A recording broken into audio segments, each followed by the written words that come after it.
اعوذ باللہ من الشیطان الرجیم بسم اللہ الرحمن الرحیم۔ ناظرین و سامعین السلام علیکم۔ امید ہے آپ خیریت سے ہوں گے اور ہمارے ویڈیو سے استفادہ بھی کر رہے ہوں گے۔ ناظرین، ایران امریکہ تنازع فوجی جنگ سے زیادہ مفادات کی جنگ ہے، جس میں امریکہ اور اسرائیل کے مختلف مفادات ہیں۔ امریکہ کے مفادات یہ ہیں کہ کسی بھی طرح ایران کے وسائل اس کے قبضے میں آ جائیں اور اس طرح سے ایران سے چائنا کو سپلائی ہونے والے تیل کا کنٹرول اسے حاصل ہو جائے۔ لیکن اسرائیل یہ چاہتا ہے کہ ایران کی ایٹمی صلاحیت ختم ہو جائے، اس کا میزائل پروگرام رول بیک کر دیا جائے اور ایران کو فوجی طور پر اتنا کمزور کر دیا جائے کہ وہ اسرائیل کے ظالمانہ پھیلاؤ کے لیے خطرہ نہ رہے، اور اسرائیل، جیسے کہ اس کا منصوبہ ہے، فلسطین سے باہر نکل کر دیگر ممالک کی زمینوں پر بھی قبضہ کر سکے اور ایک وسیع اسرائیلی مملکت کے قیام کو یقینی بنا سکے۔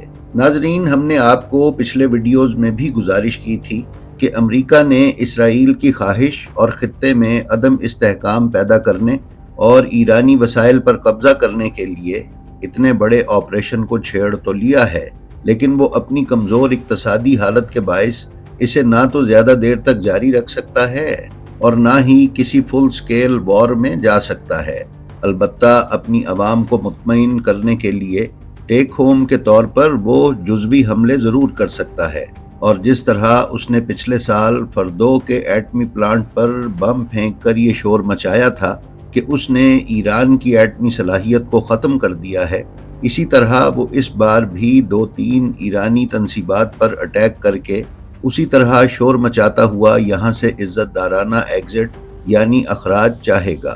ناظرین، پچھلے دنوں ایران نے کنفرم کیا ہے کہ اس نے انٹر کانٹیننٹل بیلسٹک میزائل تیار کر لیے ہیں جو 10,000 کلومیٹر تک مار کر سکتے ہیں اور ایٹمی اور ہائیڈروجن ہتھیار لے جانے کی صلاحیت رکھتے ہیں، اور اگر ایران پر حملہ ہوا تو نیو یارک پر 12 میزائل فائر کیے جائیں گے جنہیں کسی بھی طریقے اور ٹیکنالوجی سے روکنا ممکن نہیں ہوگا۔ ایران کے اس اعلان کے بعد ایران کی حمایت میں ایک تیسری طاقت ساؤتھ کوریا کی انٹری بھی ہوئی ہے۔ ناظرین، ایران کے ساتھ جاری اس امریکی جارحیت سے سب سے زیادہ باخبر اور الرٹ خود ایران اور ایرانی حکام ہیں۔ جس طرح روز ڈیولپمنٹس ہو رہی ہیں اور جنگی اور فوجی ساز و سامان کے روسی اور چینی کارگو طیارے ایران میں لینڈ کر رہے ہیں، اس سے ظاہر ہو رہا ہے کہ ایران کو اندازہ ہے کہ امریکہ بغیر کسی مہم جوئی کے واپس نہیں جائے گا۔ اسرائیل نے بیان دیا ہے کہ اگر امریکہ نے یہ جنگی آپریشن نہ کیا تو پھر اسرائیل اس آپریشن کو خود دیکھے گا، لہٰذا ایران کو اندازہ ہے کہ اگر امریکہ فل سکیل وار میں نہیں جاتا تو بھی اسرائیل لازمی اس جنگ کو چھیڑے گا۔ اس کے لیے ایران بغیر کسی غفلت اور وقت ضائع کیے امریکہ کے مخالف بلاک کی طاقتوں سے نہ صرف ہر وقت رابطے میں ہے بلکہ ان سے فوجی معاہدے بھی کر رہا ہے، جس کی تازہ ترین مثال پچھلے ہفتے ایران کا روس کے ساتھ $25 ارب کا فوجی معاہدہ ہے۔ ایرانی سپریم نیشنل سیکیورٹی کونسل کے سیکرٹری علی لاریجانی نے جمعے کے روز روس کے صدر ولادیمیر پوٹن سے ملاقات کی ہے، لیکن ناظرین یہ ذہن میں رہے کہ چائنا، روس اور شمالی کوریا ایران کی بیک اینڈ پر رہ کر فوجی امداد تو ضرور کریں گے، اس کی جنگی استطاعت میں اضافہ تو کر دیں گے کہ وہ امریکہ اور اسرائیل کے حملوں کا نہ صرف مؤثر طریقے سے دفاع کر کے بلکہ ان پر کارگر حملے بھی کر سکے۔ لیکن ایران کے ساتھ فرنٹ پر آ کر امریکہ یا اسرائیل کے خلاف یہ تینوں ممالک جنگ میں حصہ نہیں لیں گے۔ ایران کو آنے والے چند دنوں میں شاید یہ صلاحیت حاصل ہو جائے کہ وہ امریکہ اور اسرائیل کو انگیج کر لے۔ امریکہ کو اگر ایران یہاں انگیج کر لیتا ہے تو یہ پوری دنیا کی اکانومی بلکہ خود امریکہ کے لیے بڑی تکلیف دہ صورتحال ہوگی۔ اسی لیے امریکی حکام،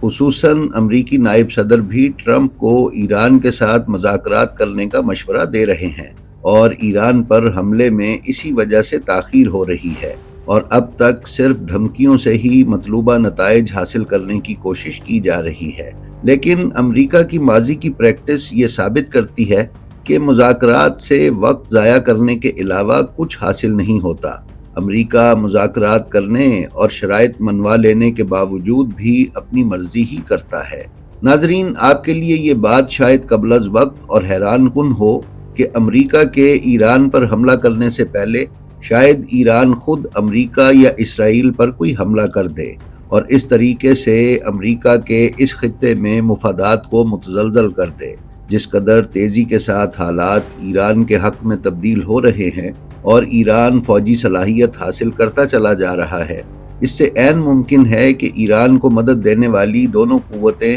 اور شمالی کوریا بھی یہی چاہے کہ ایران کو امریکہ اور اسرائیل کا قبرستان بنا دیں اور امریکہ کو کئی سال تک یہاں پھنسا کر ایک تو اس کی عالمی طاقت کا خاتمہ کر دیں اور دوسرا اقتصادی کنٹرول اپنے ہاتھ میں کر لیں۔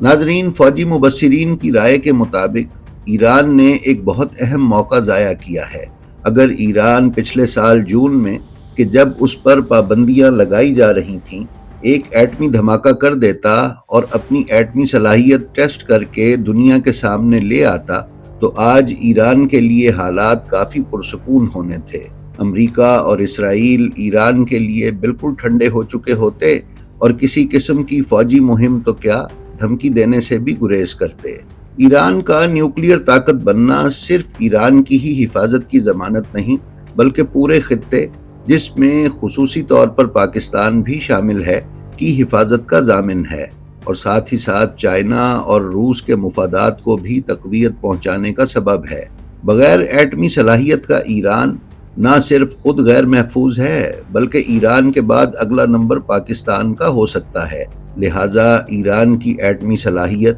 محفوظ پاکستان کی ضمانت ہے۔ پاکستان کے لیے اسرائیل اور انڈیا کے جو عزائم ہیں اس کی تازہ ترین تصویر آپ نے بلوچستان میں دیکھ لی ہے۔ پاک فورسز نے مؤثر کارروائی کرتے ہوئے بلوچستان میں 2 درجن کے قریب اسرائیلی ایجنٹس کو گرفتار کیا ہے اور 145 فتنۃ الہندوستان کے دہشت گردوں کو واصل جہنم کیا ہے۔ خدا نہ خواستہ اگر ایران گر جاتا ہے تو پاکستان کی مغربی سرحد اسرائیل اور انڈیا کا مسکن ہوگی اور پاکستان بے حد غیر محفوظ ہوگا۔ ناظرین، انڈیا نے اپنی گرتی ہوئی ساکھ بچانے اور امریکہ کا منظور نظر بننے کے لیے تولیہ ماری کا کام شروع کر دیا ہے۔ ایک طرف تو وہ اسرائیل کی ایما پر پاکستان میں دہشت گردانہ کارروائیوں میں ملوث ہے، جبکہ دوسری طرف امریکہ کو مکھن لگا کر اپنی حیثیت بحال کرنا چاہ رہا ہے۔ اسی لیے ہندوستانی حکومت نے یہ بیان دیا ہے کہ انڈیا امریکہ سے وینزویلا کا تیل خریدے گا۔ ناظرین، ایران کے اندرونی حلقوں میں بھی اس بحث نے جنم لیا ہے کہ اگر ایران ایٹمی صلاحیت کا مظاہرہ نہیں کرتا تو اسے مزید اقتصادی پابندیوں کا سامنا کرنا پڑے گا، جس سے اس کی اکانومی پر اس قدر پریشر آ جائے گا کہ ایران اقتصادی طور پر دیوالیہ ہو جائے۔ اس لیے ایران نے جون میں جو ایٹمی صلاحیت منظر عام پر لانے کا موقع کھو دیا ہے وہ اس وقت اسے دوبارہ حاصل ہو چکا ہے۔ بھلے سے امریکہ اس کے دروازے پر کھڑا ہے، اگر ایران اس وقت بھی ایٹمی ہتھیار ٹیسٹ کر لیتا ہے تو اس غبارے سے کافی حد تک ہوا نکل جائے گی، اور نہ صرف یہ کہ ایران محفوظ ہو جائے گا بلکہ امریکہ اور ایران کے درمیان مذاکرات ایک دوسرے ماحول میں ہوں گے، جس میں امریکہ اپنی نہیں بلکہ ایران کی شرائط اور مطالبات سننے پر مجبور ہوگا۔ لیکن ناظرین، ضروری نہیں ہے کہ یہ مطلوبہ نتائج ایران کو حاصل ہو جائیں۔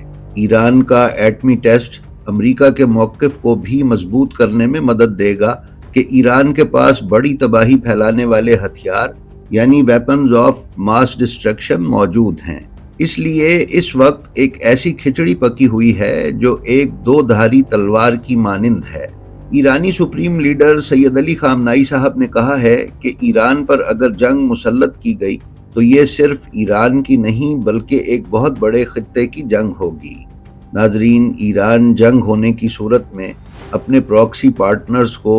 عراق، شام، فلسطین اور یمن وغیرہ میں متحرک کرے گا اور امریکہ کو نہ صرف سمندر اور فضا میں انگیج کرے گا بلکہ اسرائیل پر فضائی حملوں کے ساتھ ساتھ زمینی طور پر بھی پھنسا دے گا اور جنگ خوفناک صورتحال اختیار کر جائے گی۔ ایران کے پاس 2 روایتی حربے ہیں جنہیں وہ ماضی میں بھی استعمال کرتا رہا ہے۔ وہ دو حربے یہی ہیں کہ ایک تو ایران اپنے پراکسی پارٹنرز کو اسرائیل کے خلاف متحرک کرتا ہے اور دوسرا وہ اسٹریٹ آف ہرمز کو بند کرتا ہے۔ گو کہ اسٹریٹ آف ہرمز پر امریکہ نے یہ کہا ہے کہ ہم ایسی ٹیکنالوجی استعمال کریں گے کہ ایران اسٹریٹ آف ہرمز کو بند نہ کر سکے، لیکن دفاعی مبصرین کا یہ کہنا ہے کہ اسٹریٹ آف ہرمز کا بند کرنا کوئی بڑا کام نہیں ہے اور نہ ہی اس میں کسی ٹیکنالوجی کا کوئی عمل دخل ہے۔ اگر اسٹریٹ آف ہرمز سے گزرنے والے